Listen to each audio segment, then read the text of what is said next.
Hi, everybody. We're just going to do wait for some people to come up and just get this ready. Just get it here. It's in Barry. Warrnambool here.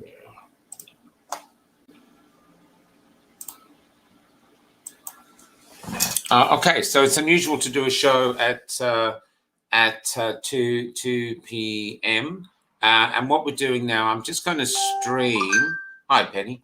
Just going to stream we did a load of other interviews with people from Warrnambool while the carols were going on, and this is from the pictures from our free hug thing. So the point behind that is trying to, they're separating us with fear. And so what we try to do is show when we have the free hug army and everyone goes down, and there's about, I think there was about 30 people in the march last time. And we go down and we're trying to basically get people to hug us who are not on our side, but on the other side, who literally want to come across and hug. I'll quickly show some images here from as this coming up, because they really, and then we have all these photographers, and the photographers focus on the hug, on trying to get the people who are being hugged. So this was got that going there through. I'll just bring up, and these photographers are doing just such a great job. And so that's what we do. We go down, we try to get people to hug, and then basically once we've got the hug, let's see, just once we got the hug, then you're ours. then you come across. Oh, there's the ones here I haven't even seen. There's and Grace did a really good one. And so this is a guy that was in a store, and he leant across the store and was just, I think outside of a restaurant, he was just hugging our people as he came across. This is a great friend of mine. We were hugging there on the steps. That's taken by one of our photographers. I just love that photo. And then what we do is we're coming on, just get to here, and then I'll move to the, sorry to hold you all up. And this is by far my fave. So this little guy here, this is coming up. And so what we do is we're trying to put on hashtag free hug army. So if you do this anywhere, you do this in Adelaide, do this in Queensland, do it in Canada, do it anywhere. And when you hug someone, there, look at him. He was just standing outside this sort of betting place, we call him a TAB. And he was just watching the crowd go. And he had his mask on, and he removed his mask and he hugged. We got other pictures of him too, but that's my favorite. You just see the joy in his face. And then we put up free hug army, heal the divide, one hug at a time. Now they're using fear to divide us. And so what we're doing is trying to use hugs to bring us together, and that dispels the fear. We're not frightened of it. We're not frightened of catching it. That's the thing. And it's remarkable when you're walking down with these signs, how many people come across. Another thing too that we thought of yesterday, and we tried, it's on the page, it's interesting, is that they are calling us anti the people that haven't had the jab, and now they'll be calling the people who are double jabbed that don't want the booster, even though they've had the 2 jabs. They call us anti-vaxxers. So it's like the worst name. Oh, you're an anti-vaxxer, you're an anti-vaxxer. I think, and everyone goes, no, I've had all my vaccinations and they don't care. I actually think the real strategy is to go, yes, I am. You're going to want to stick boosters in me every 3 months? Then yes, I am an anti-vaxxer. And actually claim the word, which is a really, even celebrate it, which is a really interesting strategy.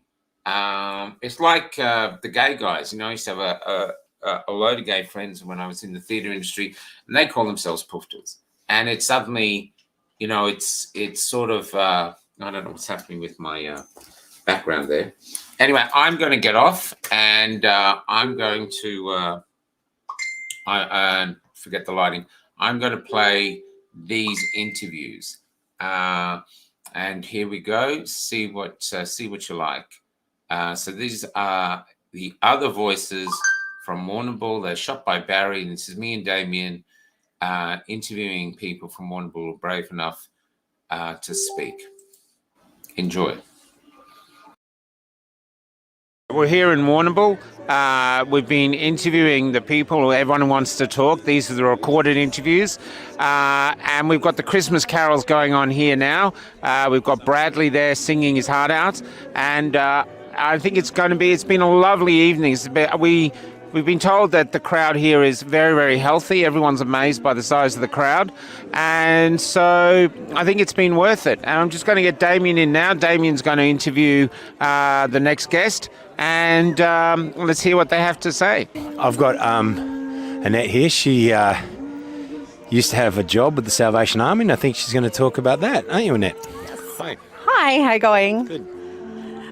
So I worked for the Salvation Army. I've worked for them for 7 years. And they were always very much, we won't mandate. It's a choice because that goes along with their mission statements and all their core values. And then obviously when the public health orders came out, everyone that didn't want to get mandated, vaccinated, was stood down. So we've been stood down, sitting at home, doing nothing. When I work in their homelessness program, so I could be out there doing awesome work, but no, I'm not.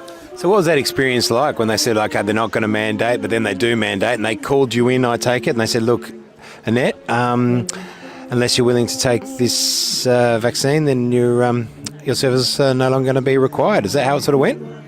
No, it didn't go like that at all, actually.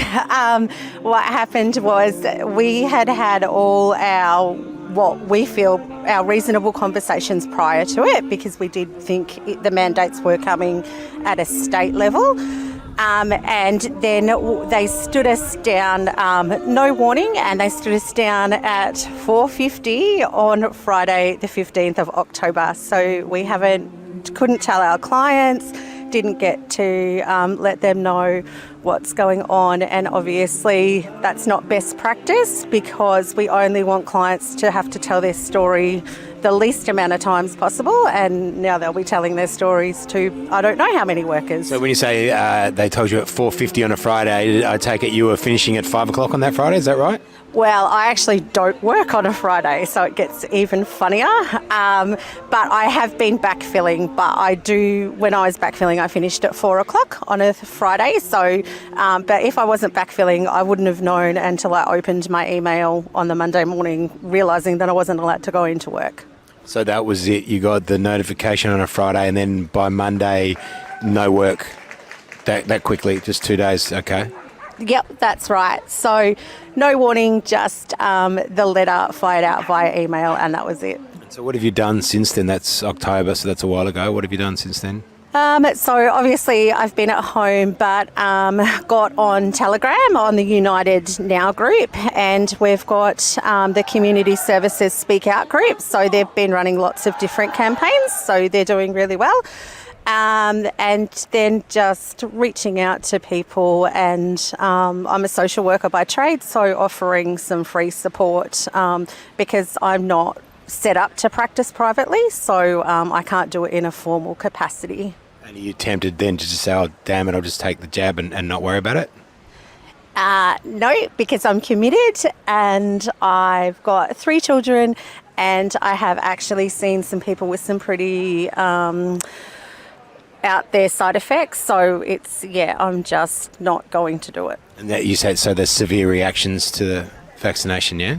Yeah, that's right. So I know one lady that had a stroke 3 days post-jab, had a family member that was sick for a week, but again, the doctors have just put it down to being unwell and don't link it back to the jab. Does she link it back to the jab? Because I know some people just say, no, it's got nothing to do with it.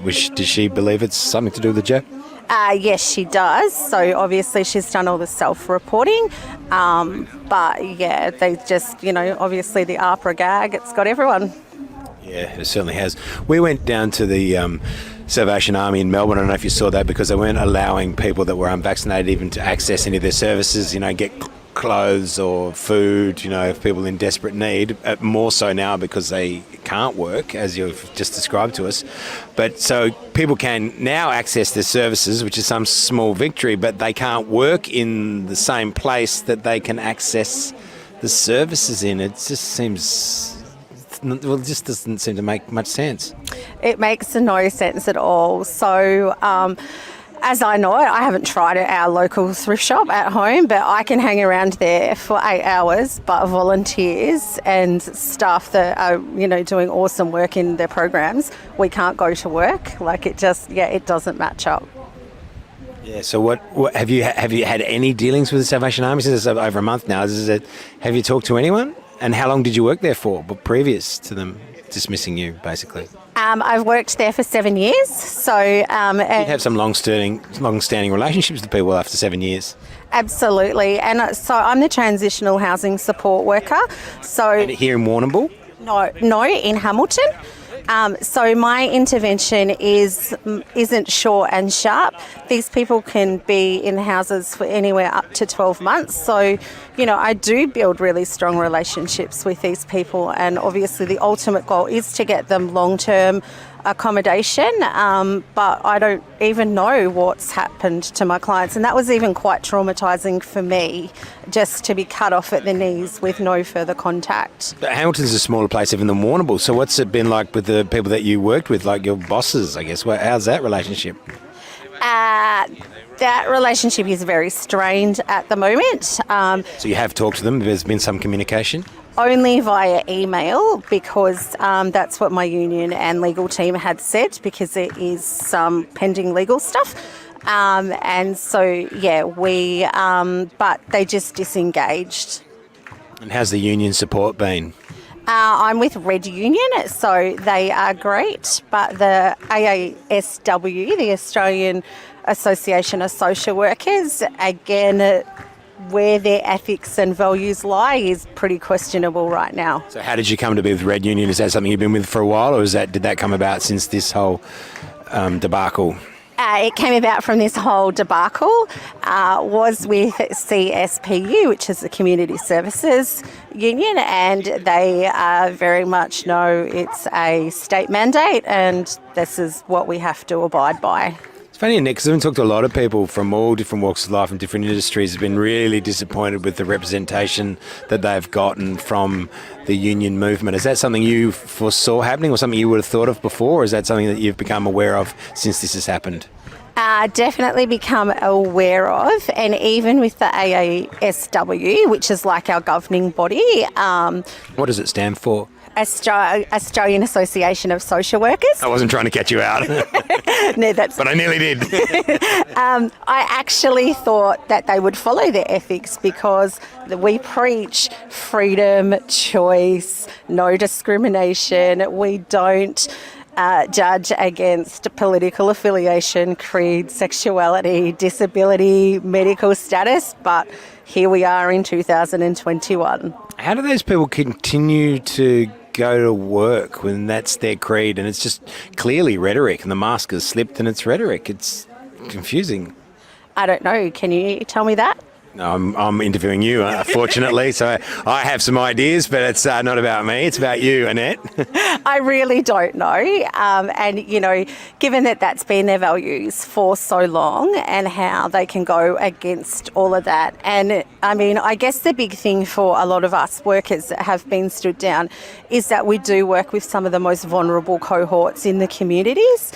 And so, how they're feeling about this and where that sits raises lots of questions, because we do have that build those long-term relationships with clients. Some of these people would have talked to us about the vaccinations, and because they've got the trust with us, and we don't even know where that lays for our clients.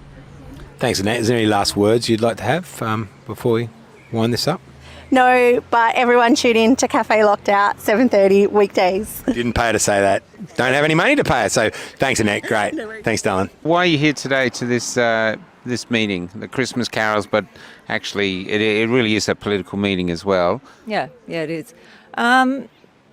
Because I don't even know where to start, actually. That's a big, broad net for me.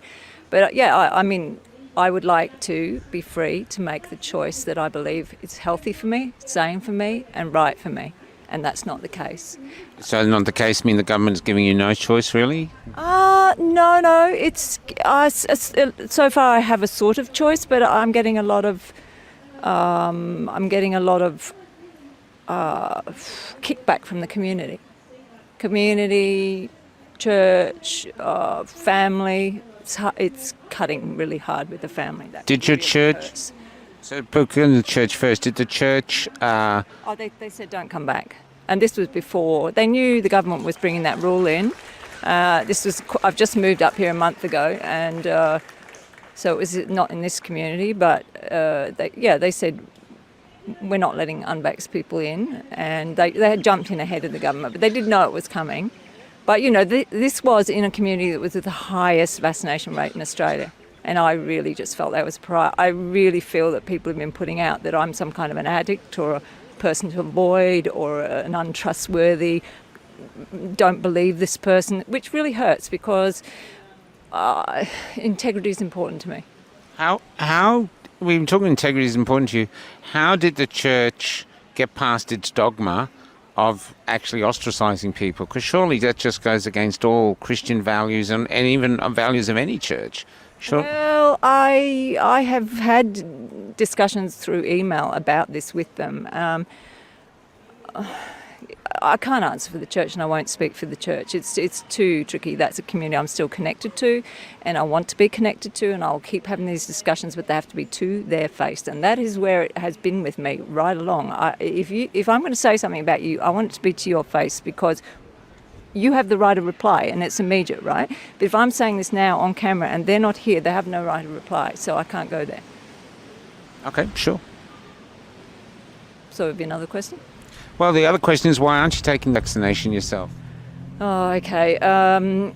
I feel nauseated, just the idea of it. I feel nauseated by the image that I have of nurses lining up, jabbing one person after another, millions of them, just like this.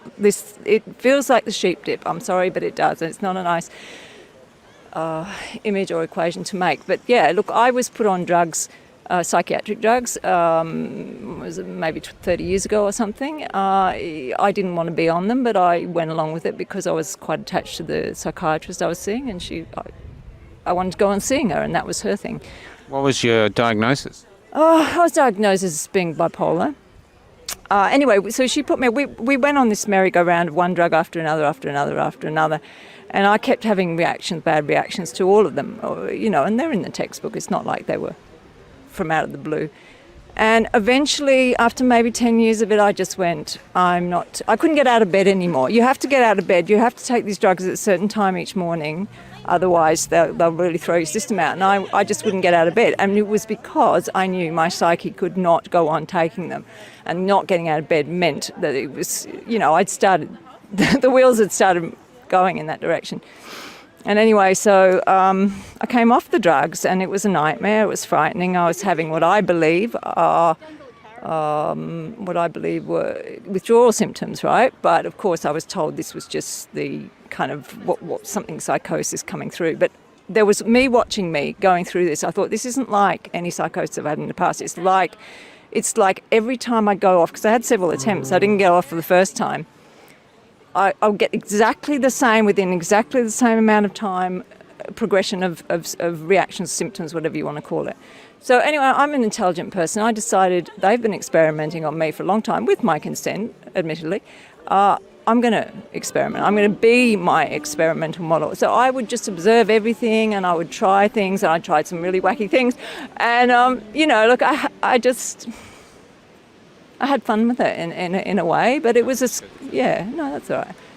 It was a scary, lonely journey, and I just took off from where I was living in Melbourne, travelled around Australia, lived in backpackers for 7 years, eventually ended up in Byron Bay, which is known for its kind of healing alternative community. And then after a year, I moved to Lismore and I started studying. So the healing was happening because I wasn't getting my symptoms repressed. I had to deal with what was going on. You know, I had to deal with my psyche and learn skills when you're on a drug that represses symptoms. Do you think it is bipolar is a mental disorder, or do you think it's actually a personality?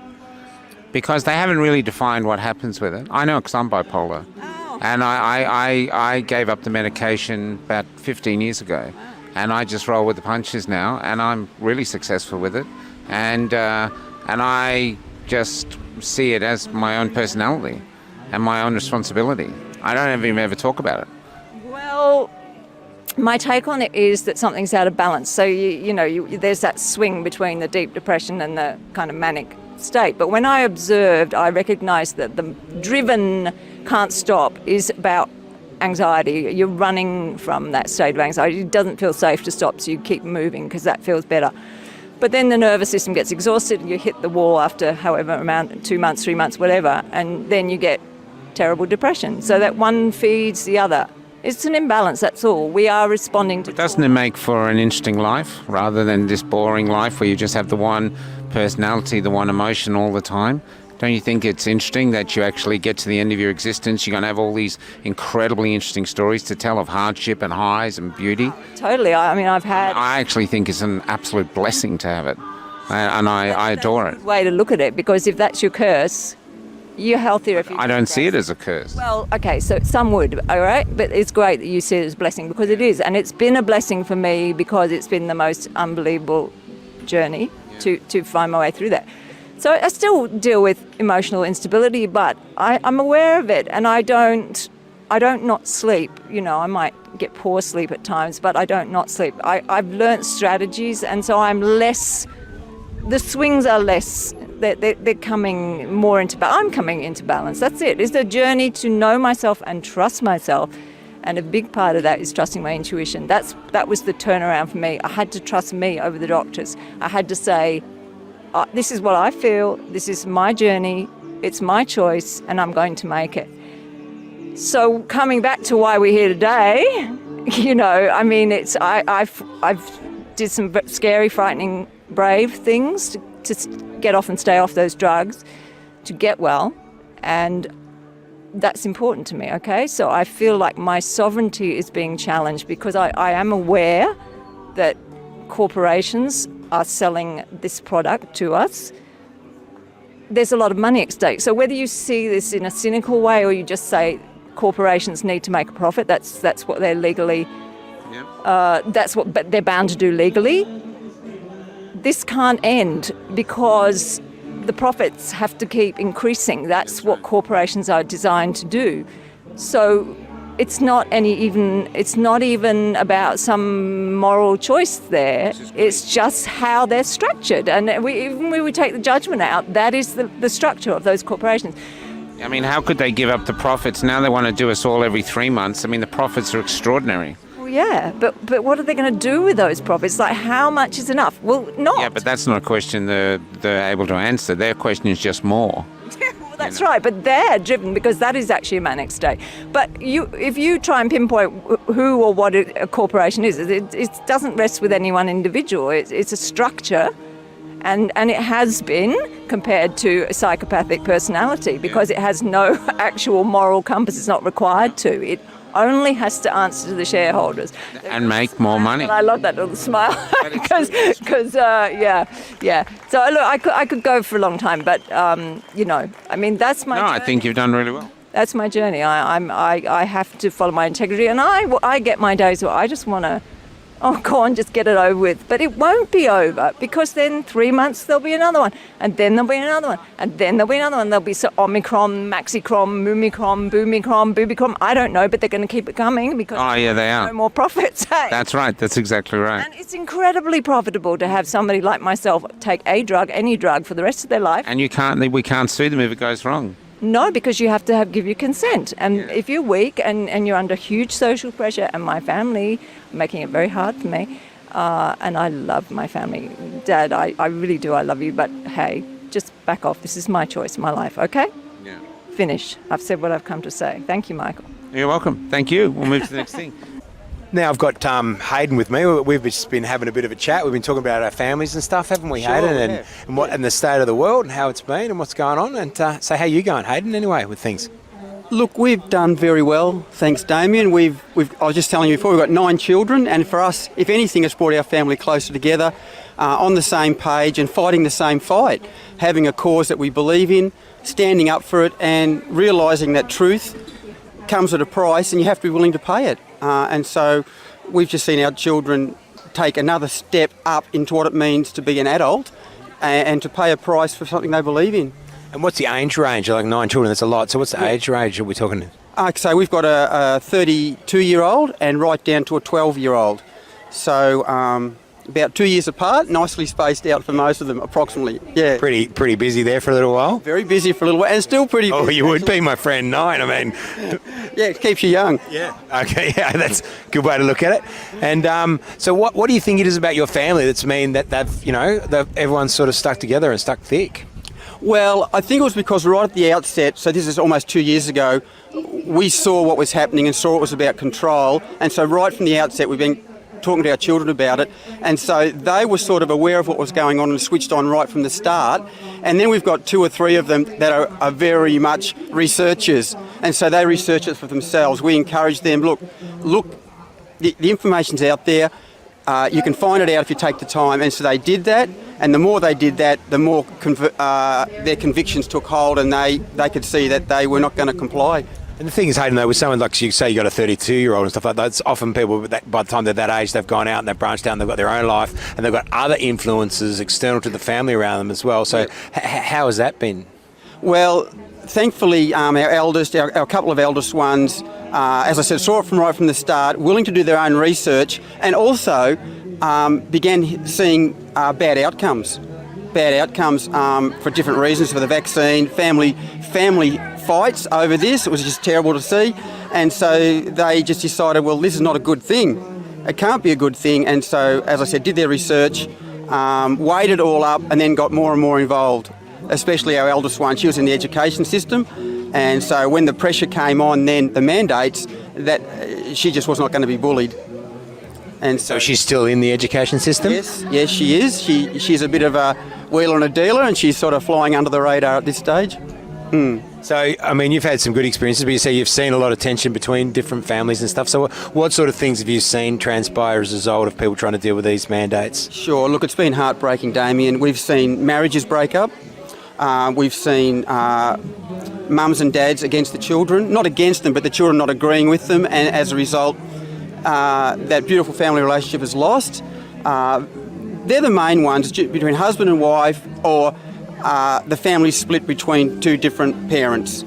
And so some parents wanting the vaccine for their kids and the other parent not, and it's created great heartache. The thing I find weird, Hayden, is I see all the same things that you're talking about, and I just see institutions and governments at every level, Liberal, Labor, it doesn't matter.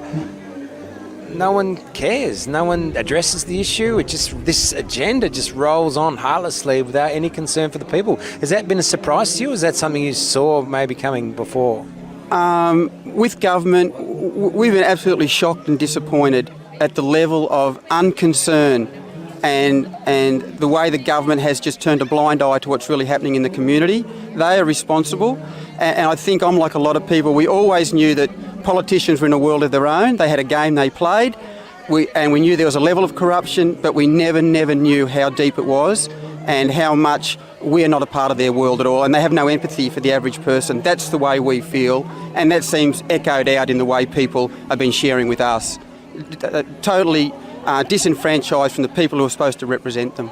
You sounded quite optimistic when I was talking to you off camera before, and so do you think there's something that the politicians in particular and corporate executives should be concerned for what will be coming their way?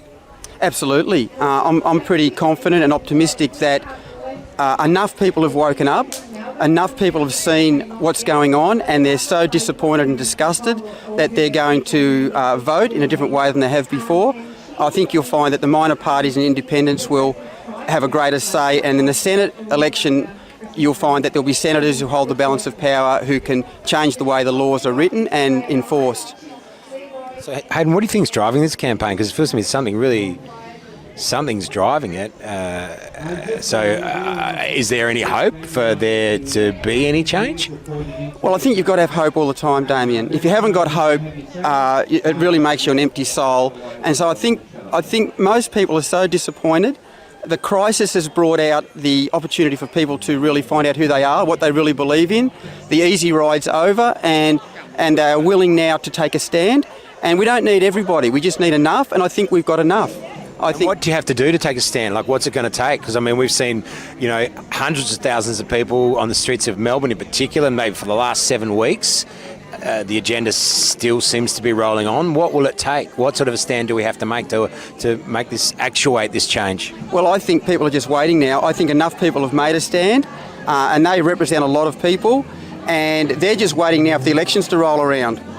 That's basically the people I'm talking to. So you think there's a political change? There's a political change coming. There's a political solution to this? Well, that's part of the solution. The other part of it is to realise that we as people have a responsibility to one another. And I think as Australians we've forgotten that. You see that in our history, through the wars. We had a responsibility to one another and we're willing to stand up for it.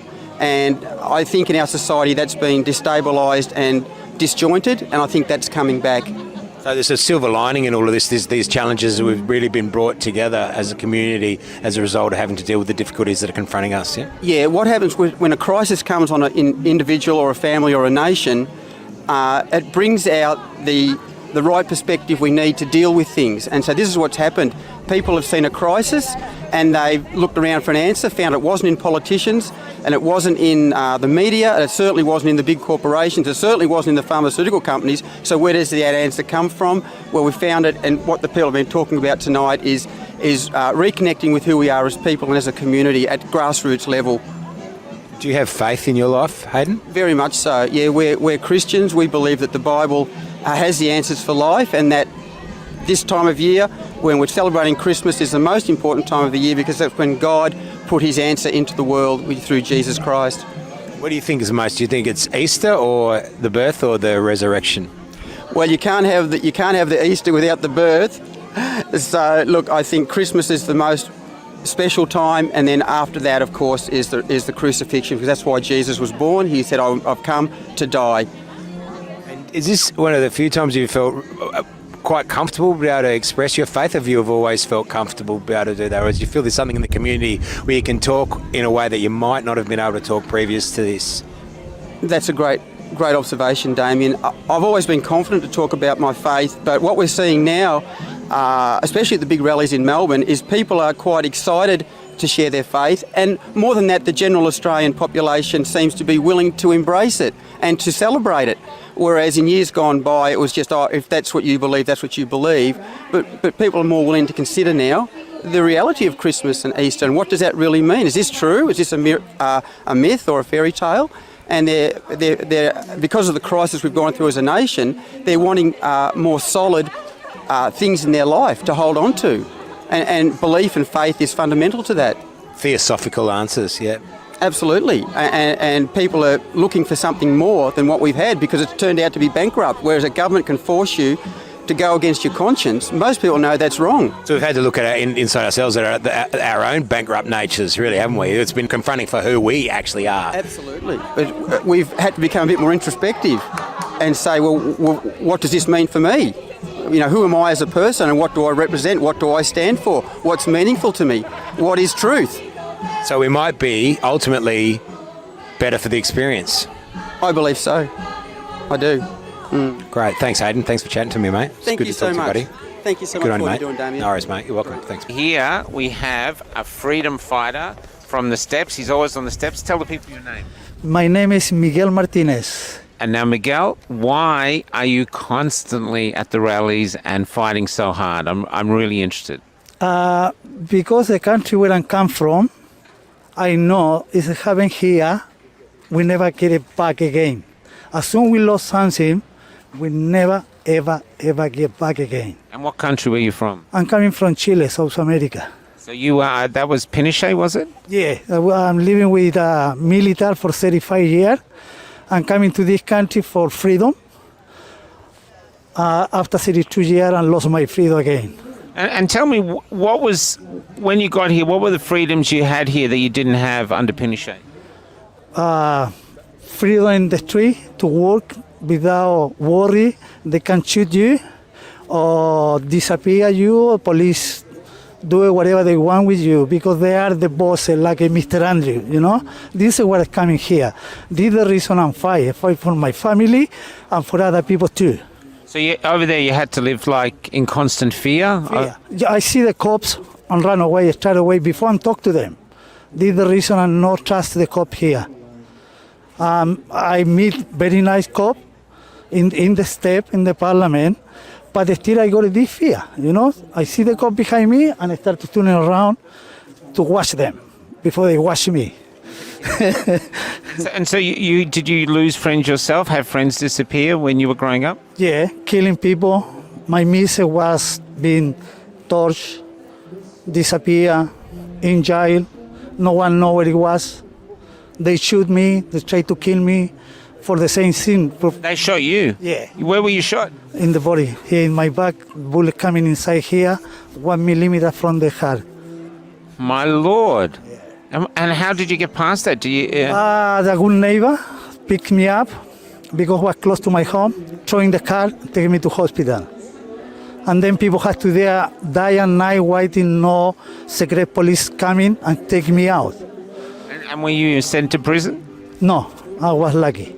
Yeah. Yeah, but I always had to move from one spot to the other spot, 1 month here, another 2 weeks here, and so on and on, you know. And so were they basically going up against you or what's the word, attacking you because... We fight for freedom. So you were a freedom fighter? Freedom fighter all my life.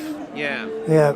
And so because you're a freedom fighter, they're basically, what's the word, persecuting you? Exactly. Because we are the people, we're thinking about how we change the situation we start to live in the moment. Yeah. You know, no job, so much alcoholism, drug addiction. This is what the government corruption? wants. Oh, the corruption, money, you move anything with money in my country. Yeah. And it still happens today. Yeah. We go in an election this tomorrow in Chile. We try to get somebody to fight for us because the government, they're all the right side, right wing, how they call it, you know? Yeah. Yeah. Yeah. It's amazing thinking when they're persecuting freedom fighters because can you see the same thing happening here, how they're calling us? Yes, you see we have this lady that was in prison no long ago. Yeah. Is not allowed to come into any rally. Yeah. This is you start to lose your freedom. Yeah. You know what I mean? And this happened to her, happened to anyone, to you, to me, to her, to anyone, in any moment. Especially now he had the power. Sorry.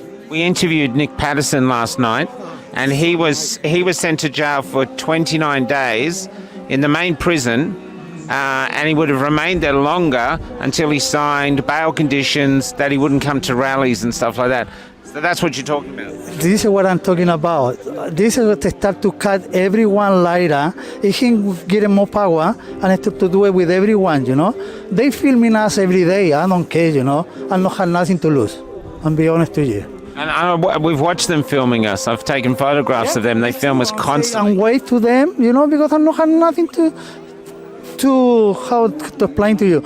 Nothing to occult, you know, because we are freedom fighters. This is the reason most of the people say, I got a neighbor, I seen you in the TV. I don't have idea, you know. But a little thing like that, they start, look, this guy is coming every week, coming every 2 days. And they start to persecute people, you know. Why do you think most Australians don't seem to be able to realise that or see a danger in it? One, in Australia, they never suffer. All right, World War II was the last. They have a silence of conduct. They can coming here back home, but they're not allowed to talk nothing what happened over there. The country where I come from, you have to fight for your food. All right? If you don't have nothing to eat, you help your neighbor. And here it's not happening because we are all individuals, you know.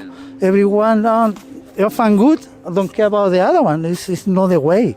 You know, we are a family. This is the reason you call me freedom fighter and a freedom fighter, because I got my second family.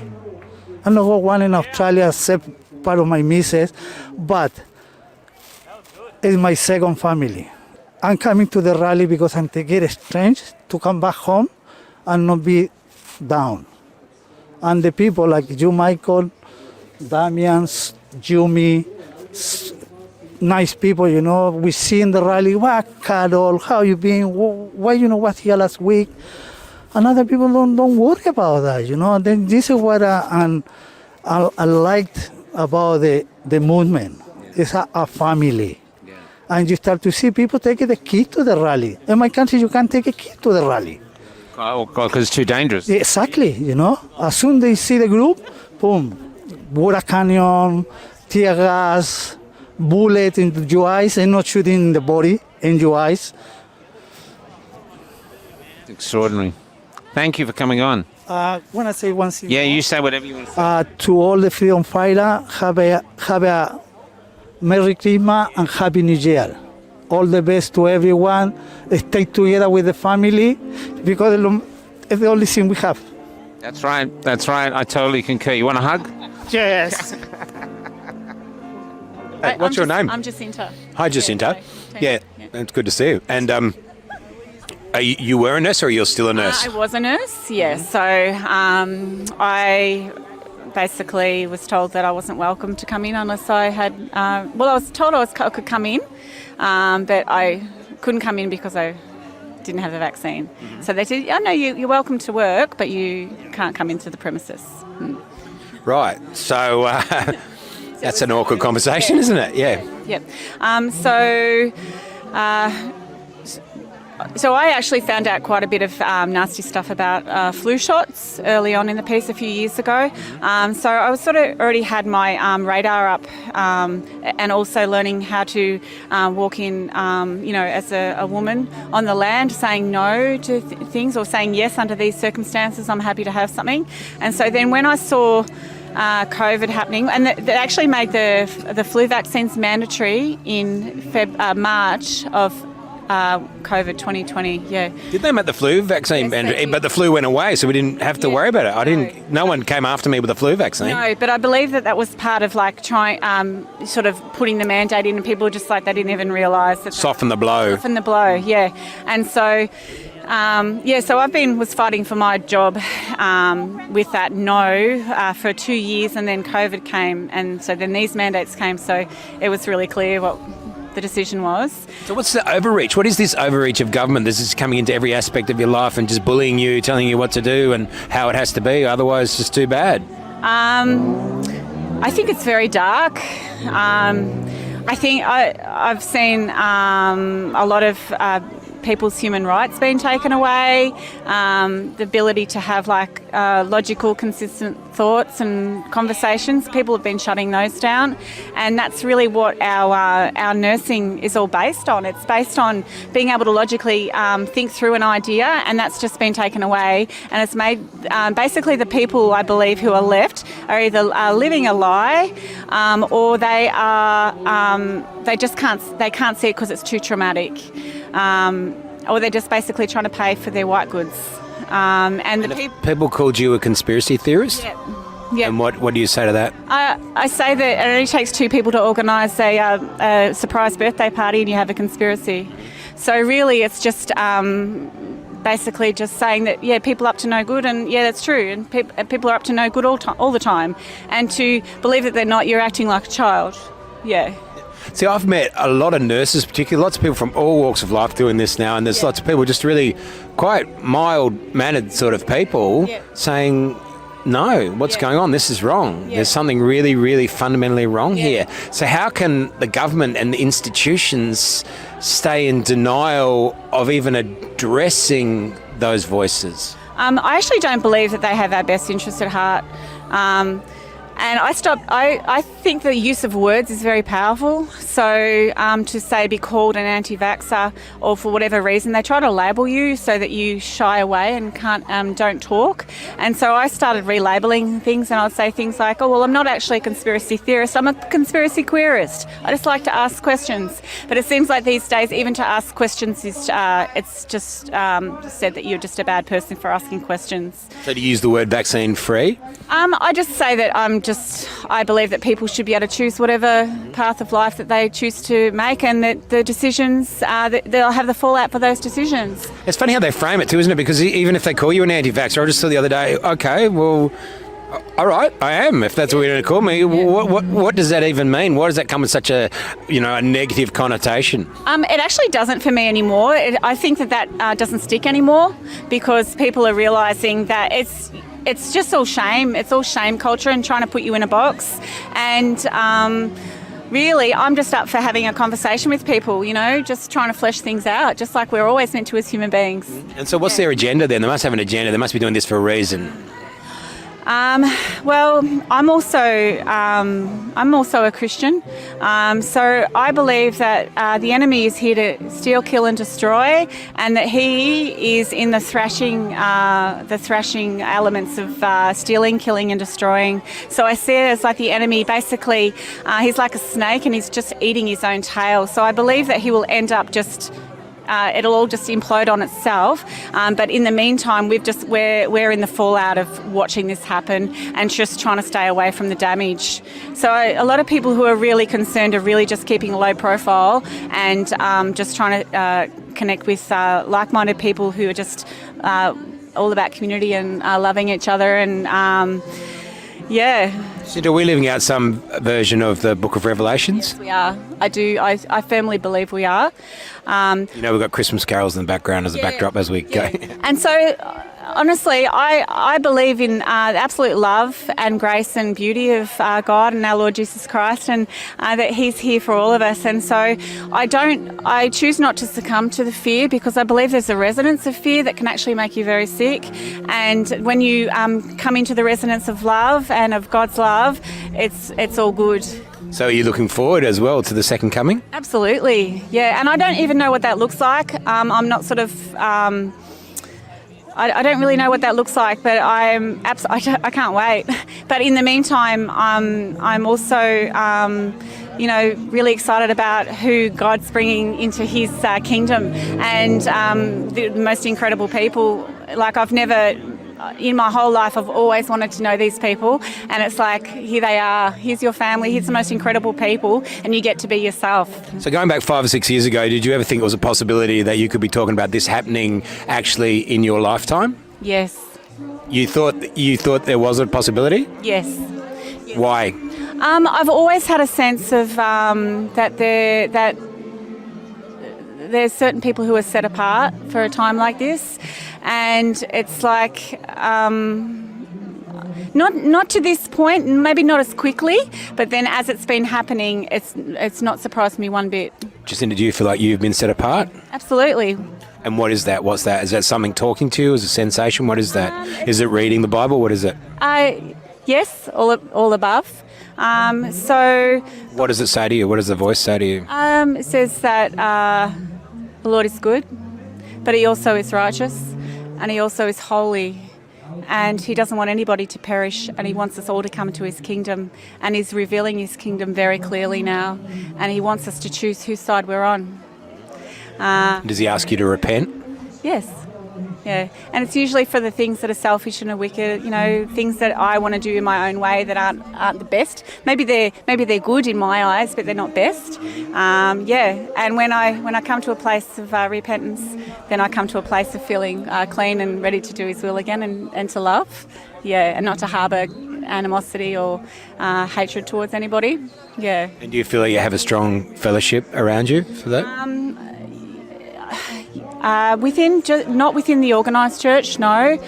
So I stepped away from the organised church quite a while ago because I saw lies. I saw that people... Without naming a particular parish, what was the organised church, though, that you're involved with? It was so going to church and somebody speaking in a certain way. Well, was it Protestant, Catholic? What? It was a Baptist, actually, a Baptist church. Yeah, So, but also I saw it in a lot of churches. So people saying a certain thing and then not living it, and not able to ask these questions that we're. So, how do you strengthen and fortify your faith if you don't have a congregation to rely on? Sometimes it's even easier. So we are actually called to fellowship together. So the Holy Spirit helps us seek out others who are walking the same path, and so we already connect. We intimately connect, and it moves away from the people who are not truly walking it, or even the people who are seeking. So we seeking and then saying, when they come up with the truth, they say, no, I don't want to hear that, or for whatever reason. But I find that it's made those people who truly want to walk a path of walking with God even more adamant to walk that. So coming together in the night time, when the lockdowns were happening, coming together in prayer, just not being fearful, just believing that God wants us to do this. And the COVID narrative is demanding that of us, isn't it? Yes. So the other thing is, like a lot of people who say that they're walking with God are saying that they can't do this or that, or they have to segregate and whatever reason, because there's a scripture in Romans that says we have to obey the government, and so they're basically using that to trump obeying God. So they're saying the government is over God. So it's perversion of scripture, which is really gross. To stay connected, it's really just through prayer, doing things like this, spending time with community, and the devil wants to pick us apart and to say that we are not important, that we're not loved, and that we're no good to anybody. But God wants us to come together and So, what final words of hope do you have for people? Hope. That hope is not like a drug. Hope is not something that is just like a feeling. Sometimes hope has to be just recognised that it's true and that it's real, and that there is ultimately the ability to choose good and evil every day, and that we are all we're all on that path of making those choices that are good. Is it good and evil is written on every human heart, isn't it? Absolutely, and that we all have a conscience, and I think that the conscience is something that has been denied by a lot of people, and it's in the scripture it talks about people hardening their heart, and I have seen that just play out in real time. The hardening of the hearts has just been so horrible to see. But it's a real human temptation sometimes, isn't it? Temptation, because sometimes it's easier than to actually address like true suffering and true and look inwards at ourselves and how much we've failed. Like I know myself, the reflection that I've been through in the last 2 years, it's been really hard. There's a lot of things I've not wanted to see about myself, but that's where. Can you share any of those? Probably just. So many things. So for example, so I was wearing the mask because I said no to the flu shot. So I did a reflection on wearing a mask 7 days a fortnight, 7 days for 7 weeks, 7 hours a day. And basically when I put it on, initially I didn't like it because it made me feel anxious, and then I started to like it because I didn't have to actually show my expressions to people. I could sort of hide a little bit. And so then I actually felt my own heart hardening under that mask, and so then recognising it and having to step out into being intentional about loving others. But what about the difficulty if you choose not to wear a mask and you go into situations that potentially turn hostile just because of the fact that you're not wearing a mask? I've only come across that once. So when I went into a service station after working, and I think I just had a sort of, people speak about it being a resonance of love. Like I just felt really loving towards and I felt very comfortable with what I was doing. And so when the man... As a Christian, you're called to suffer because Jesus suffered before you did, yeah. Yes, we are. And so when he said things to me about me being one of them and all sorts of things, I said, oh, okay, well, you have a nice day. And I genuinely, there was no sarcasm, there was no nastiness. I was just like, oh, have a nice day and bye. And what did they do? I don't know. It's none of my business what he did. Yeah. But, my husband's come across probably more than I have, because a lot of the time I just haven't felt confident to go out. And I'm like, I'm not wearing a mask and I don't want to go out shopping, so just let the larder get... So don't face it that way. Yeah, not face it. Yeah, so it was interesting hearing with Kaz talk about, like, it's not time to sort of go, to hide away. It is time to come out and to be with others and to make sure that we continue to stand up. Yeah. Thank you for standing up with me. Thank you. Thanks. Stand up. All right, nice to meet you. Bye. I'm Anthony. Anthony, now why are you here at this slightly political Christmas carols for everyone? Anyone can come in this in Warrnambool. I'm just anti-coercion, bro. Like, I don't like how we're being coerced in. People are being coerced into doing things, and I really appreciate that there's people in this community that have stepped up and stuck to their convictions. And I want to be around people that do that, So that's why I've come to meet people and to be around people that believe in something and stick to their convictions, and they won't be coerced. And coercion is bullying. I don't like being bullied. Yeah, being bullied is horrible, isn't it? Yeah. And we've been taught, you stand up to bullies, you stand up to them. If you don't, they'll just keep bullying you. That's right, man, yeah. So, yeah, a lot of us have been bullied, and it's, there's a silver lining though. So it's shown that people have been tough and they've stood up for themselves, and they have valued their convictions over monetary gain, and they've and people have met more people in the community and met more like-minded people. So the silver linings are there. Things happen for a reason. Everything's going to be all right. You're absolutely right there. It's like there's a beauty and a courage and a strength coming out of the Australians that I think a lot of people didn't think was there, but it's there. Yeah. A lot of people around the world have sort of said Australia is really easygoing, and we're not like, the States where we've got our guns and we'll stand up for ourselves. But I guess everyone's got a limit, don't they? Yeah. And now the Australians have reached their limit, and they're sort of starting to say enough's enough. Have you lost a job or anything like that? Care worker, yeah. So obviously mandated out, but I can still sort of work under my own ABN, and there'll be people that want care workers that are unjabbed. Yeah. So I've got a little bit of work, but not as much as I had. Yeah. So it's part of the counterculture now. You're a counterculture carer. Yeah, I'm an unjabbed, unspiked protein carer. So, yeah. And have you had COVID yourself yet? I hadn't had a cold or a flu for years, for 3 or 4 years. Until recently, I did feel a bit sick, and there was a toxic dump. And that's what we were talking about that before, toxicity. So I believe that the body actually creates a virus in response to toxicity. So it was ironic that I had a cold, because I had a bad couple of weeks, man. I was eating Maltesers.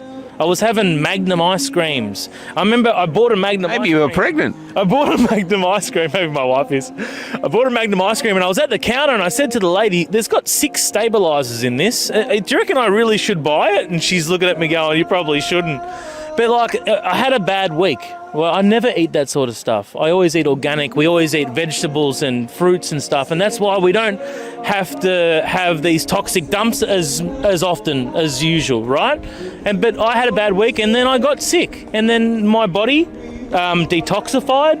It used a virus as a solvent. That's what I believe. Have you researched terrain theory and exosome theory? I haven't researched anything. Exosomes. So it's the germ theory promotes that there are these random viruses that are spread, and it's not our fault. So I believe that humanity, they love when science gives them something that says it's not your fault, there's nothing you can do about it except for take this scientific thing that we've created for you. So we've latched onto again and again and again. Yeah, we've latched onto germ theory for 100 years, and there are these other theories that there's thousands of scientists that know about exosome theory, but it's just something that isn't propagated or in something that's not propped up in big pharma, where there's trillions and trillions of dollars of profit to be made off people that are sick and why they're sick. So, Well, that's the theme we're hearing all the time now is profit. You know, and that these companies now that they're moving the boosters in England and here and other countries to every 3 months, their profits have basically doubled. yeah. You know, they're already going to make extraordinary profits, and they can't be sued.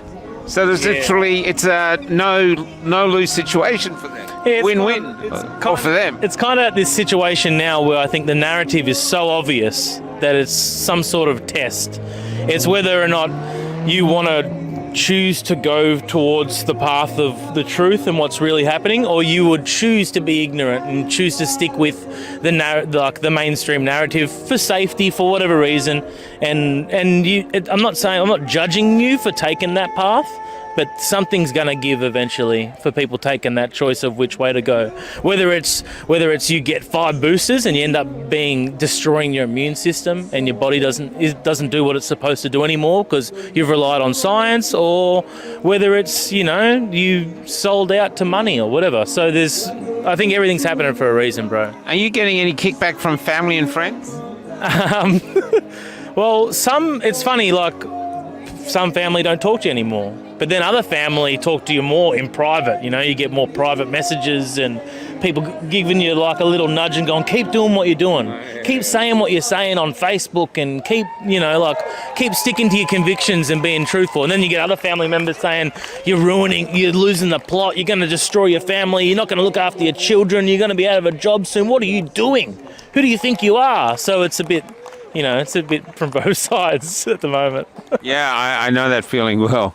Well, yeah. Is there anything else you'd like to say before we go? No, bro, I just appreciate what you're doing too, man. How you come to the communities out here and doing what you're doing is amazing. So, we need this so much more in communities like Warrnambool, where, people are coming out, they believe in something, they believe in the truth, and they're coming out and they're trying to, put it out into the world. So I'm thanking you, bro. No worries. What you're doing too. No worries. What your crew's doing. Cool. So I've got Julie here with me now. I was talking to Julie before about some of the difficulties she's confronted with seeing the COVID narrative in a specific way, and that some of the people she's talked to in this town, Warrnambool, haven't been able to see it in the same fashion. Is that right, Julie?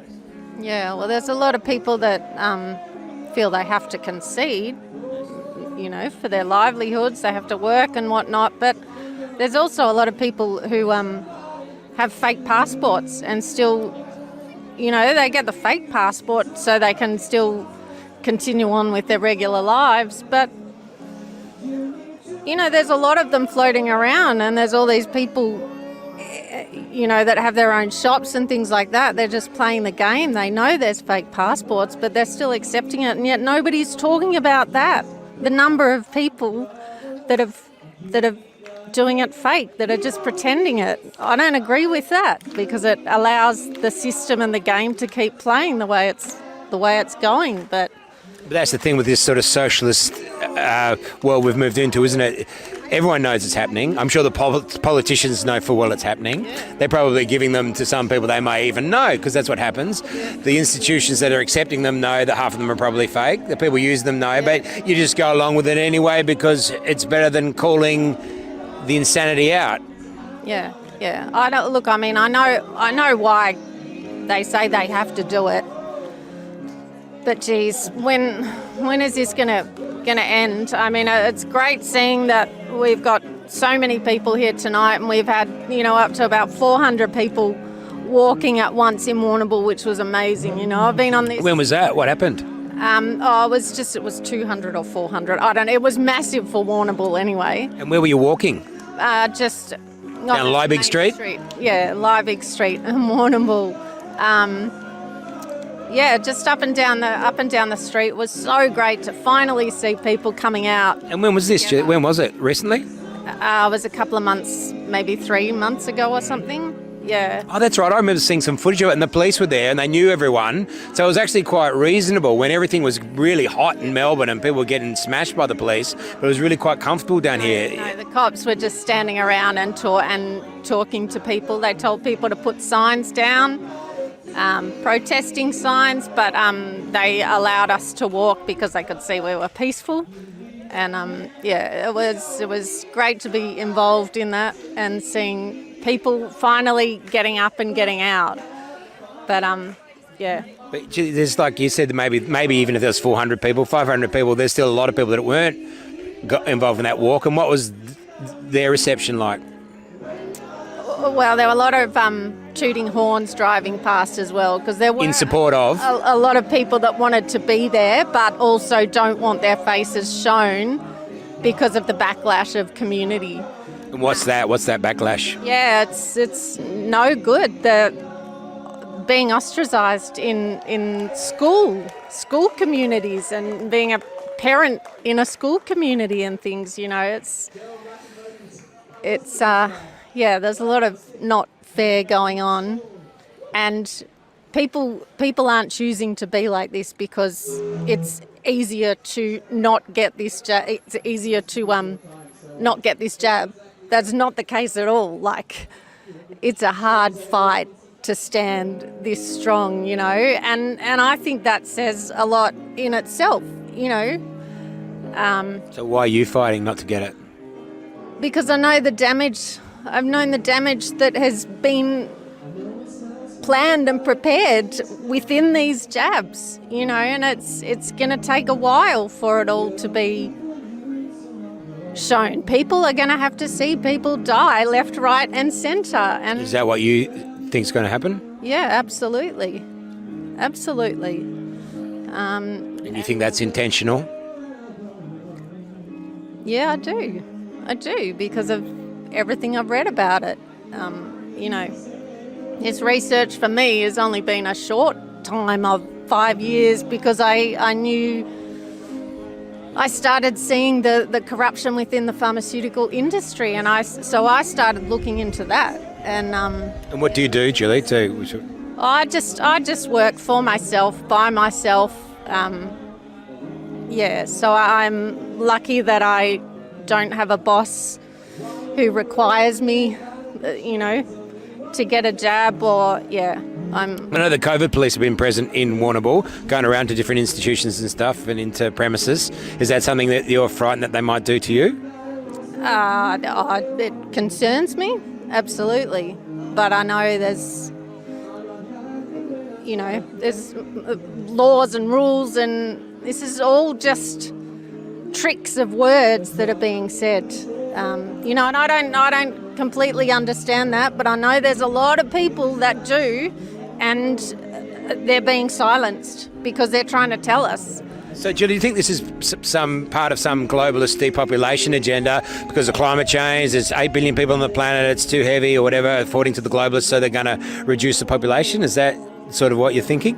Well, that's what they've said. They've said how much they need the population to go down by how many years was it that they have to reach a certain drop in population? Yeah, it's been spoken about for a long time. Right, so when I think of that, and I drive around Melbourne sometimes and see all this infrastructure, and I see all these different houses going up, and they're building all these extra lanes and lots of new train stations and stuff, and it looks to me like they're planning on a whole influx of people coming into Australia. Do you know what I mean? Like, I find that difficult to reconcile. Is it just the inconsistencies of governance?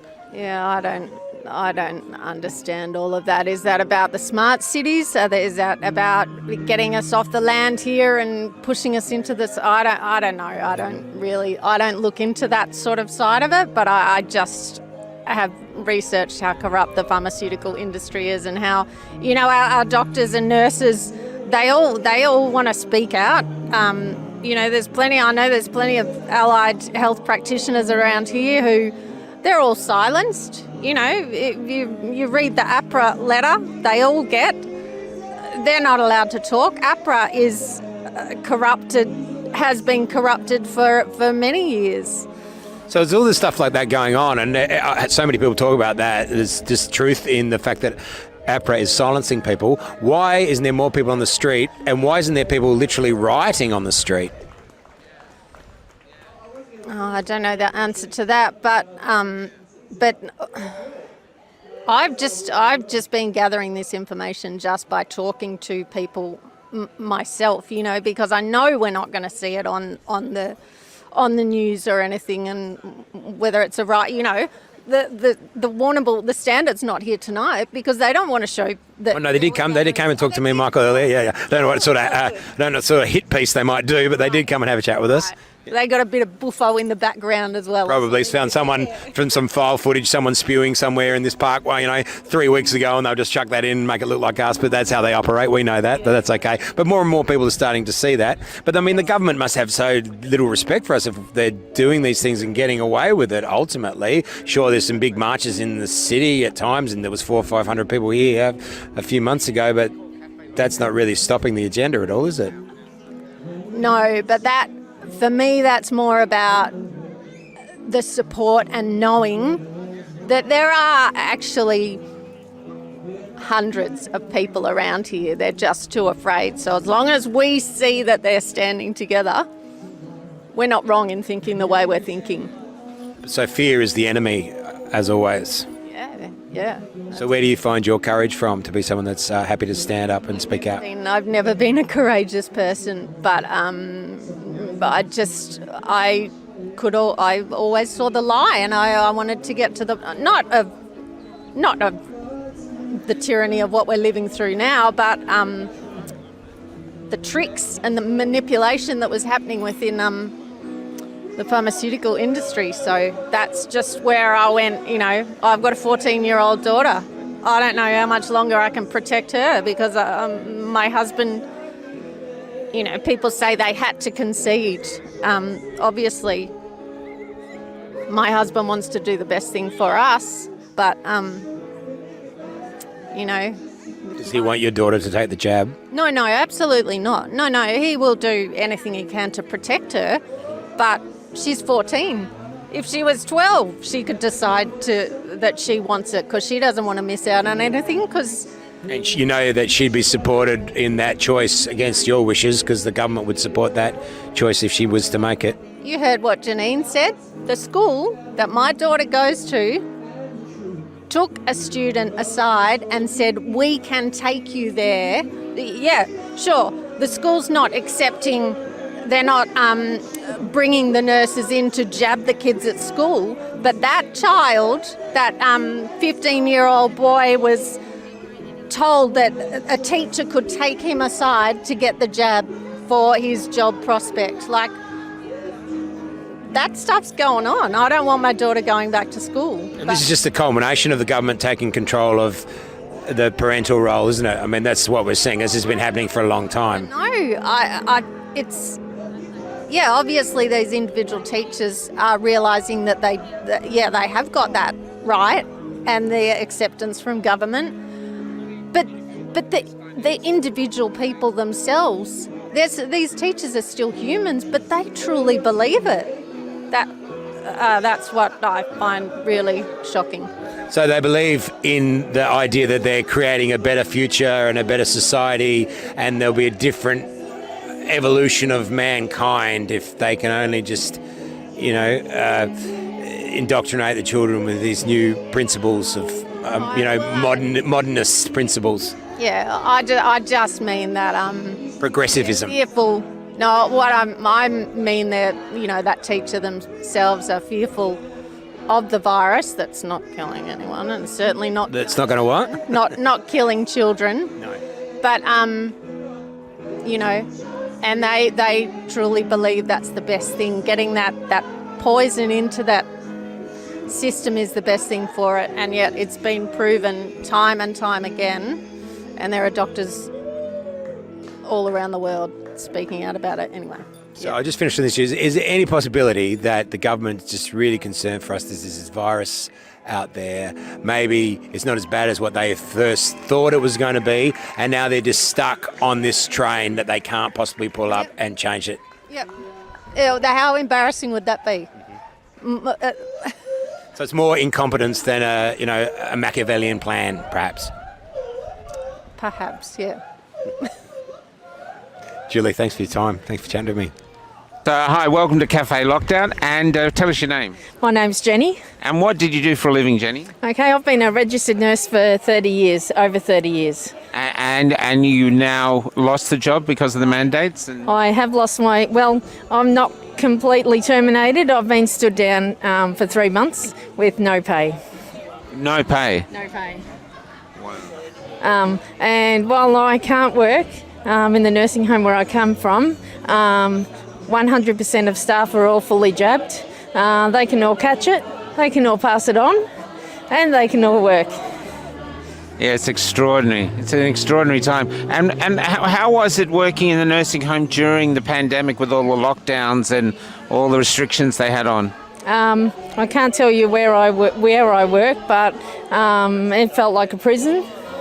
There were so many weeks when every time we were supposed to stay isolating in our house, they weren't allowed to have visitors. They weren't allowed to have volunteers.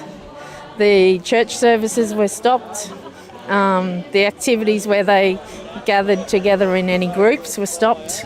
All the chairs are 1.5 metres apart, 2 people sitting per table. You have to sit with the same people. And what effect did you see this on the residents? They were very isolated. I saw some that would cry, especially if they had to be isolated in their room after a swab. And we didn't actually have any positive cases in our nursing home. But they still had to be isolated. If they got a sniffle or a slight cough, yes. And I know, I hate to say this, but I used to work in nursing homes, and they used to call them waiting rooms for heaven. Yeah. And so you're trying to get them not getting COVID, but they are there in the last chapter. Yeah. You know, and there used to be years ago, I know my mother worked in them, that if a flu came through, it was almost seen as a mercy. Yes. They didn't fight the flu, they just took care of the person, and the person went to God. But now it's different. Yes, well, the average age of death from COVID was pretty much the average age of death. Yeah. So there was a lot of fear and a lot of panic and mask wearing everywhere. And I think the mask wearing has driven the fear. Well, there's a fear now, of course, with the fines. I mean, the fines now are at almost $20,000 for not wearing a mask. Yeah, 20,000. That's in the new bill.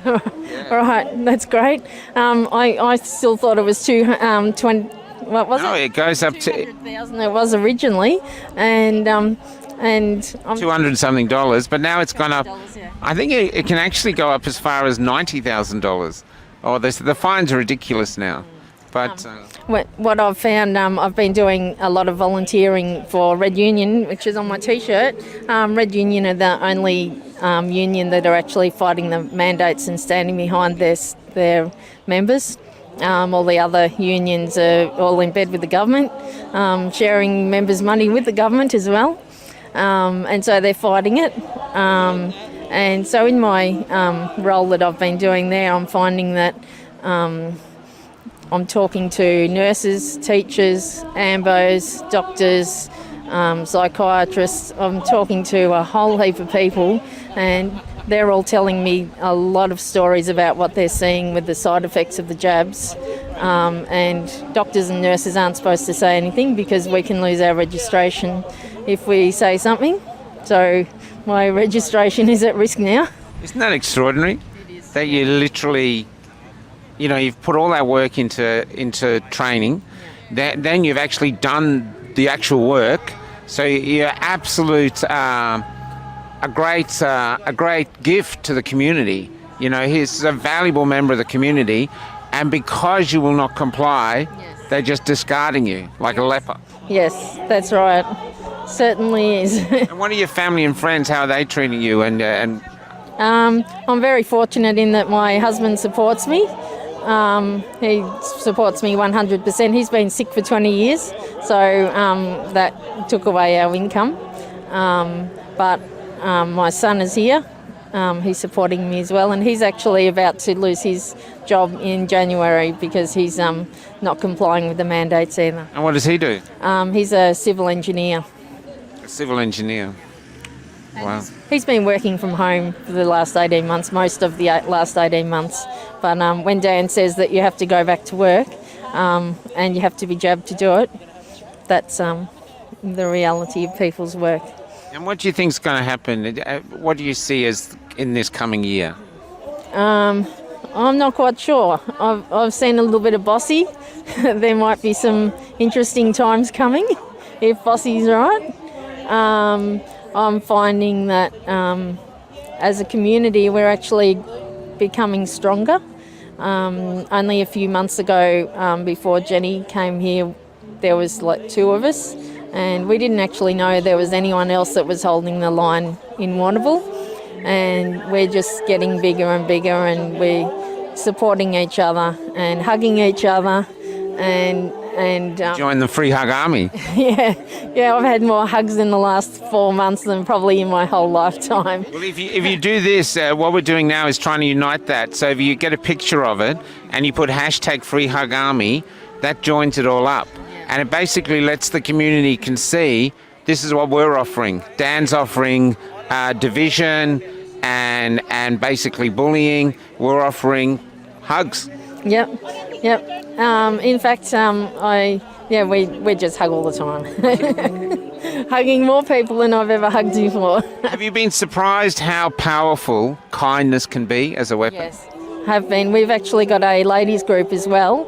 And one lady that's here, she was very, very isolated, and her parents are over in Gippsland, and they were really worried about her because she just didn't have anyone else that was holding the line in Warrnambool. And she spoke to, her mother spoke to a person in Red Union who I work with, and then passed on my phone number, and she's here. Oh, wow. Maybe I'll get to meet her when we do this. Yeah, so she's another person over there. Is there anything else you'd like to say, like a message of hope for the new year or anything? I'd just like to say that that I'd like to encourage every single person who's holding the line. There's over 300 ambulance paramedics in Tasmania that I know are holding the line in a class action. There's hundreds of nurses and teachers, and if all of these people are actually prepared to lose their jobs for avoiding this experiment, it's obviously something that's very well worth doing. Congratulations to them. Congratulations to you. I'll get a hug too. No worries. Thanks for coming. Thanks for speaking. Merry Christmas. Merry Christmas to you too. Okay. Now let's tell everyone. First off, what's your name? Mitchell. Now, Mitchell, why are you at this slightly political Christmas carols for everyone? Why have you come along? How ridiculous is it? It's political Christmas carols. For everyone. For everyone. The non-discriminatory Christmas carols. I guess to just be here with the people. I'm not from Warrnambool. I'm just passing on my way home to the Wimmera. But really just to be here with these people. I went to Caulfield last weekend in Melbourne for the carols there, and it was just a really nice time, to be honest. Yeah, and I'm reading carols from a piece of paper for the first time, to be honest. So yeah, I'm just here to be with these people. It's so lovely to connect with new, awesome people at all these events. And how's this COVID era affecting you personally? Are you being affected at all? For me personally, I have a hermit bone, so I'm pretty happy. You know, I don't have too much of an issue personally for myself. I'm not so terribly affected. I work remotely. I'm not in a bad position from this personally, but yeah, obviously I've driven to Melbourne the last 6 weeks to be with everyone in these marches, protesting what is going on and having conversations, often not comfortable conversations, in the town I'm at, and with a lot of people. And yeah, I could go on, but yeah. Well, what's the reason for coming to the marches? What's driving you? What compels you? Definitely to be with the people, but the one message the thing that rattled me from the start, from the first 2 weeks, in February 2020 or March 2020 when this started, was as soon as this pandemic started, the message from the Premier and from the officials was, we need a vaccine. We're gonna have to do this until we get a vaccine. And it was like immediately straight into a vaccine before we know really what this thing is. And she's like, we need a vaccine. And for me personally, I've overcome quite a lot of chronic illness. in natural ways. I've gone the allopathic Western route, and it hasn't served me. And then I went natural ways, and I researched nutrition and did all these things to boost my immune system. And I just really dislike that there's no talk of the natural immune system and how to boost natural immunity. No talk of it at all. I'm not saying that vaccines aren't suitable for everyone, but natural immunity is surely suitable for a lot of people, just as vaccines might be suitable for a lot of people. And that bugged me, and I guess that's, there's many more reasons. Obviously, I'm against the bill, I'm against the division. I think unity is the most important message, and I'm there to support that, yeah. How are you getting through life without a vaccine passport? Because I'm pretty sure you don't have one.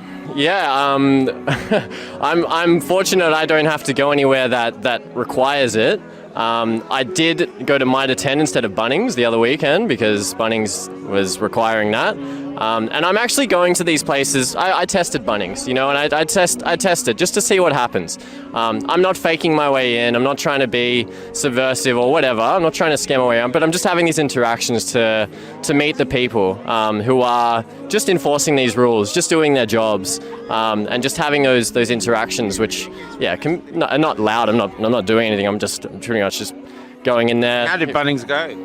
The fellow was like, I need to see a vaccine passport. And I said, well, I can't show you that. And he's like, well, you can't come in then. And I was like, oh, really? I can't go in Bunnings because I can't show you my vaccine passport. And he's like, no. And I was like, I said nothing and I just walked away. Yeah.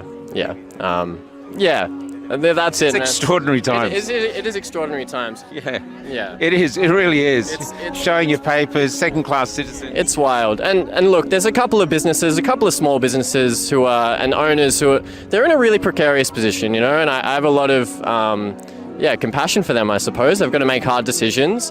And a couple of them I'm very grateful are, would let me in.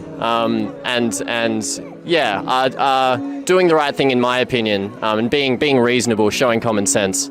So. Do you have a message for the new year then? A message of hope? Unity is the most important thing. Division is the worst thing. It can come from both sides of the conversation. Come from any side. We can say F you, and the other one can say F you, and it's like, well, that doesn't do anything. And there's a lot to. I just think anything which pushes away, dehumanizes the other side or whatever. We're all sacred beings. We're all awesome at heart, and we've all just got our own perspectives, our own inner standings of what's going on, our own inner truths, and we have to remain open. We have to stand for what we have to be able to stand for something,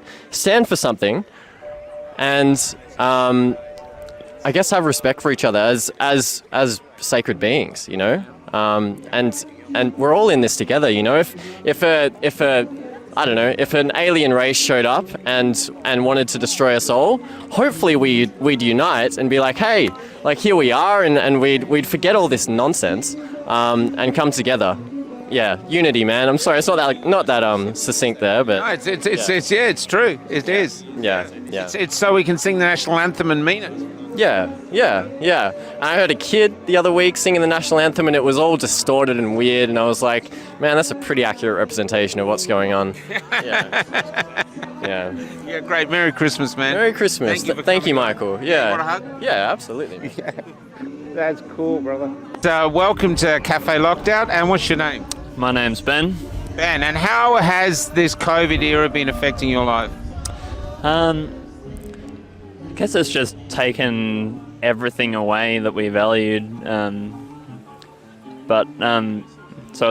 guess it's probably got me down a fair bit in early days, and then eventually came to a point where just got a new resolve to do what I think is right and to just go and help people even though the government said I shouldn't. And what do? You've got a job?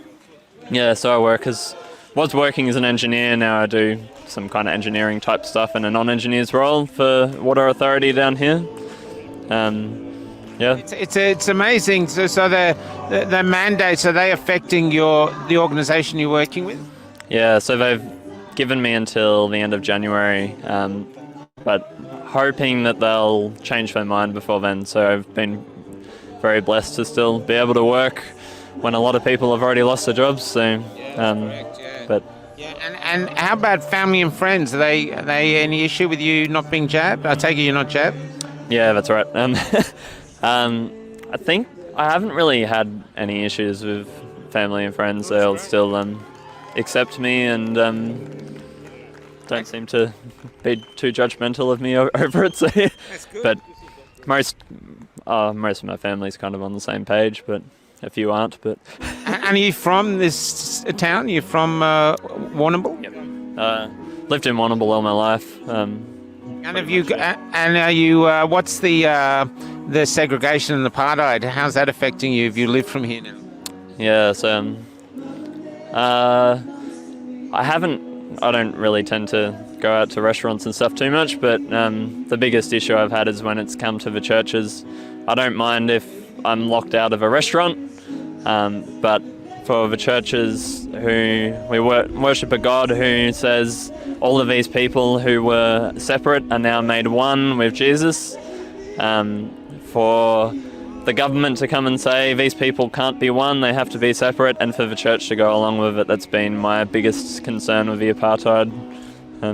We actually think that the betrayal of that decision might be so deep that people might actually start looking for new churches or even setting up new churches, because it's just so deep, because so against the teachings of Jesus. You know, Jesus went with the lepers, and he probably still would have done it even if they weren't vaccinated. Yeah, definitely. Yeah. So and how did the church justify it with you? Did they say it at all, or did they just say you can't come in? They just justify it as saying that the government has the health experts. We don't have the health experts. It's for the health advice, so that's what we have to do. But who do they serve? Because you thought church and state was separate. So these are the questions that I find interesting. Who do you actually serve when you've got your dogma is basically saying you literally can't do this? Yeah, I guess they still say that they serve God. And we've got, in the Bible it says we should obey and submit to the government, which it does say, but where it conflicts with what God's called us to do, there comes a point at which we have to say, no, we can't do this. And for me, I think it's past that point. But Jesus didn't do what the government said. That's why they crucified him. He still said to pay taxes, to give to Caesar what is Caesar's and give to God what is God's. Well, isn't that the point to argue? What is God, and I just find it's a really deep conversation that no one's had. We have it here in a park while I was filming you on a small video, where it actually, to me, should be a really televised, deep debate. Yeah, yep. Or even like we had a plebiscite to decide whether we're going to have marriage equality, and yet we've given away all our freedoms, and all these things are happening, and all this destruction, and no plebiscite. We're just told. Yeah, we voted on that, but this one we've got no choice because it's for our good. I know. And as an engineer going as man of facts, when in history has the government really cared that much for us? I think there are kind of come to a point where like you become very disillusioned with the government, but then you see some people within it who are standing up and fighting and are on the side of benefiting the people. I know a few of those, Catherine Cummings and a few others we're very good mates with. So, and the government does do some good things for us, but the last few years it's been harder to see that. Yeah, it's been crazy. Is there anything else you'd like to say as a Christmas message of hope or anything as we move forward? Yeah, always hold on to hope. Really hope that this world and this crazy situation that we're in does turn around and get better in the coming years. Even if it doesn't, there is still a God that does care about you and will look after you through it if you turn to Him. He will support you and hold you through it, and there's a kingdom coming which everything will be perfect and great, and God will be the only government, and it'll be great. Look forward to that one day. Amen, brother. Thanks for coming.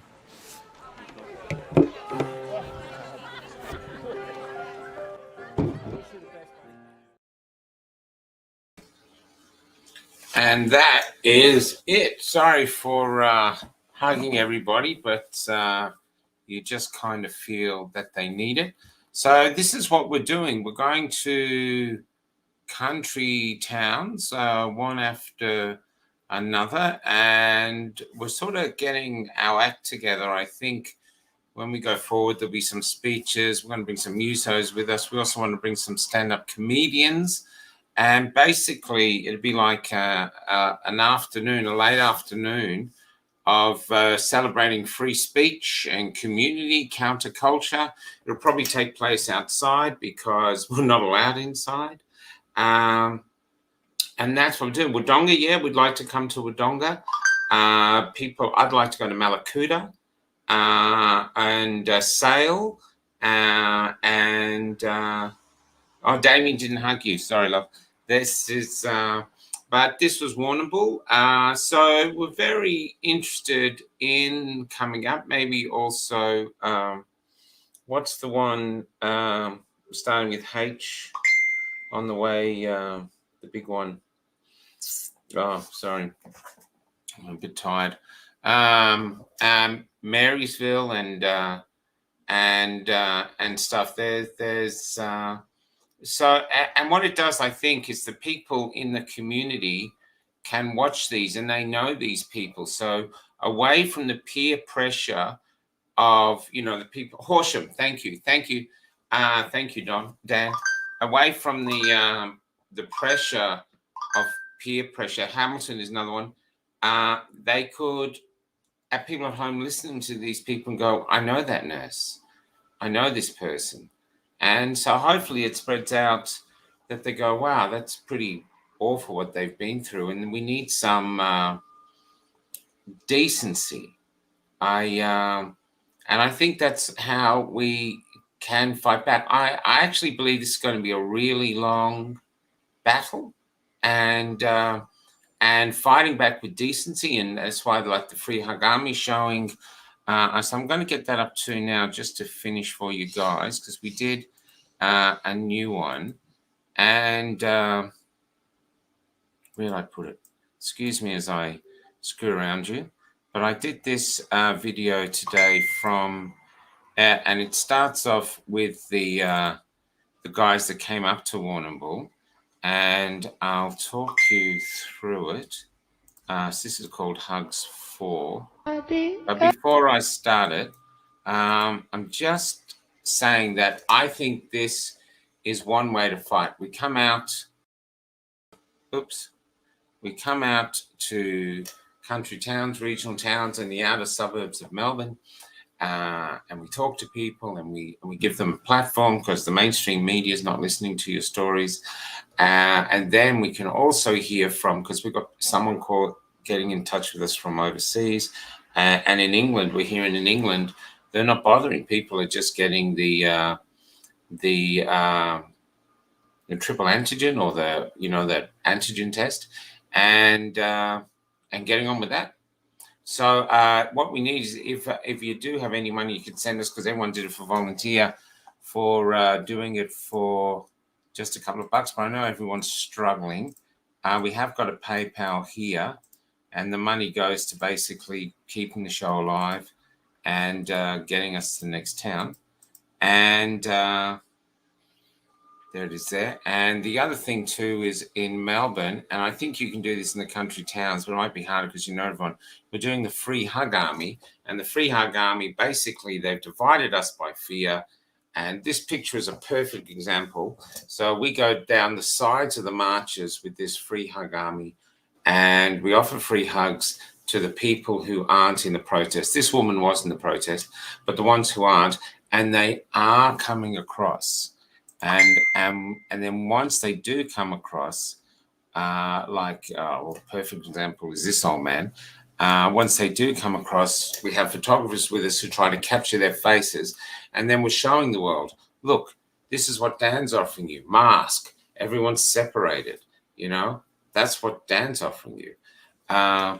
We're offering you this, like this picture behind us. And yes, you might get COVID, but do you know what I mean? Maybe it's about quality of life, not quantity of life. Or maybe we have to have these deep philosophical discussions about what sort of a community we want as we're going forward.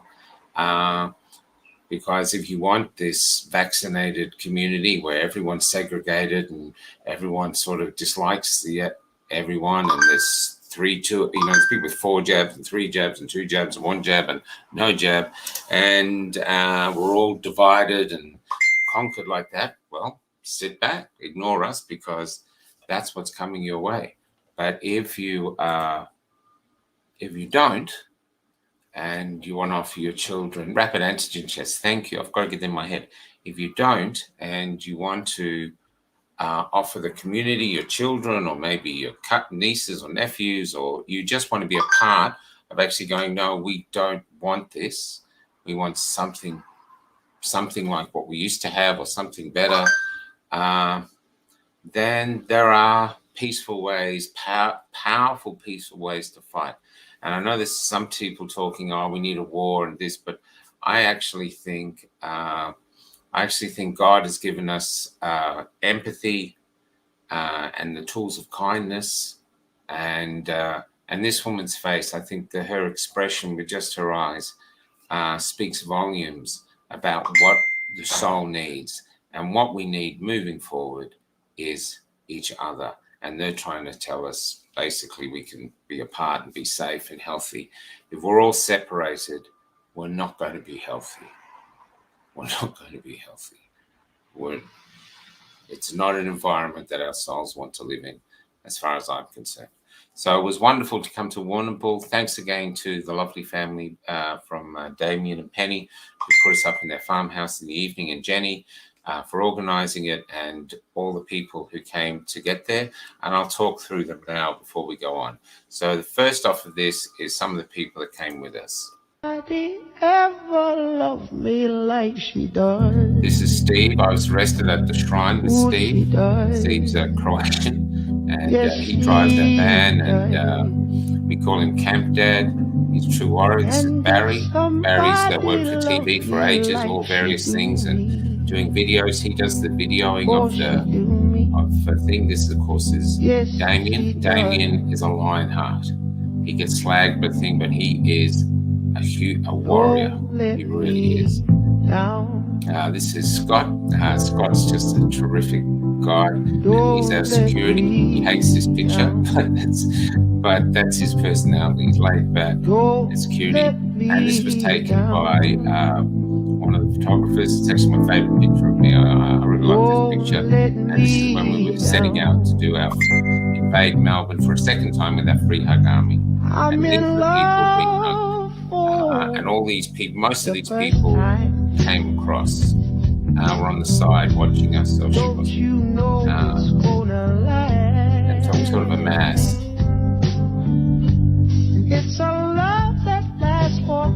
And there we are, reaching people. And one of the most amazing things I found, that's stunning. There she's taking a mask down. I mean, look at it.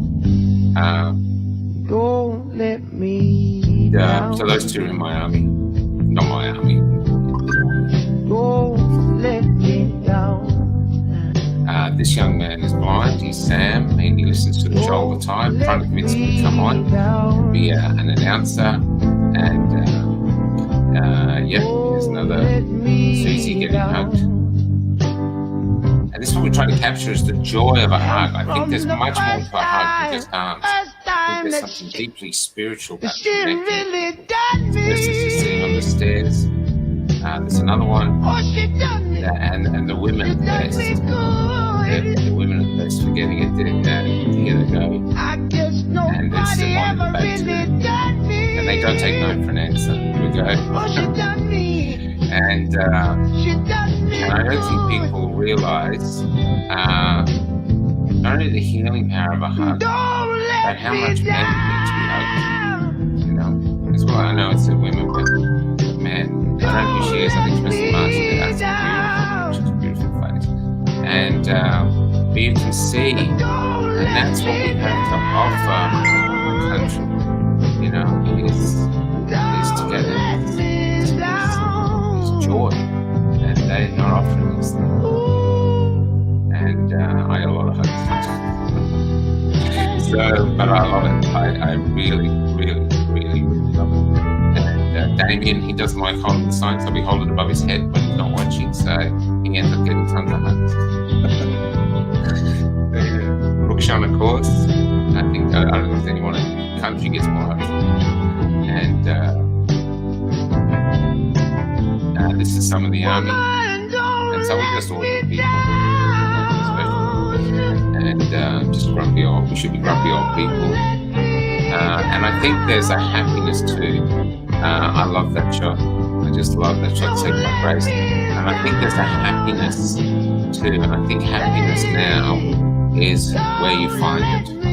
Yeah, so that's the show. I'll be back later tonight, so there's been a few today, which is unusual for us. Thank you for watching, and please share these voices, and let's see if the regional people will listen and see if it reaches anyone, and at least starts a conversation. Do we want the future that's on offer? Because now they're talking every 3 months jabs, and I don't want to be jabbed every 3 months. So they use the word anti-vaxxer against us as if to say it's a horrible word. But if you want to vaccinate me every 3 months, then yes, I am an anti-vaxxer. And I think we should claim the word and go, yes, we're anti-vaxxers. We don't want to be jabbed every 3 months. And that takes the teeth out of their attack. So it'll be very interesting to see what happens. Anyway, thanks for watching.